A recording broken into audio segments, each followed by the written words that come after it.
ព្រះវិញ្ញាណក្នុងនាមព្រះយេស៊ូគ្រីស្ទថ្លៃថ្លាវិសេសក្នុងដួងចិត្តកូនព្រះអង្គសង្គ្រោះទ្រង់លួសបាបកូនឲ្យបានរួចខ្លួនដោយមានសេរីកូនជឿទ្រង់ហើយទ្រង់ពិតមានឫទ្ធិចេស្តាបង្កើតលោកាបង្កើតទាំងកូនប្រុងស្រី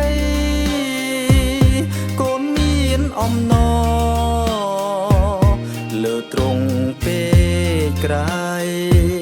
ព្រះនាមទ្រង់ថ្លៃលឹងអងទាំងនាមកូនដើរតាមទ្រង់រស់មានសេរីព្រះវរបិតាប្រទានពរជ័យចិត្តកូនជឿ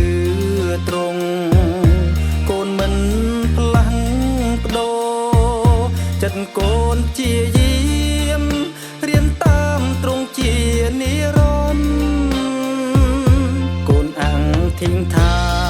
នរាល់ថ្ងៃថ្វាយបង្គំព្រះចិត្តកូនស្រឡាំងពីពួងលោកី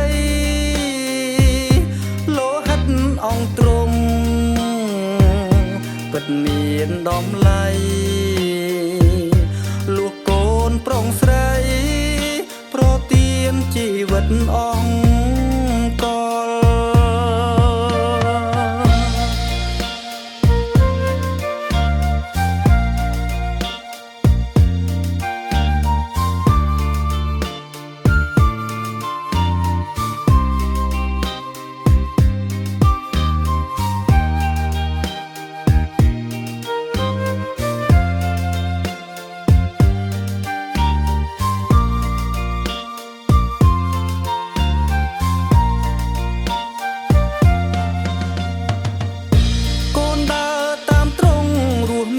សេរី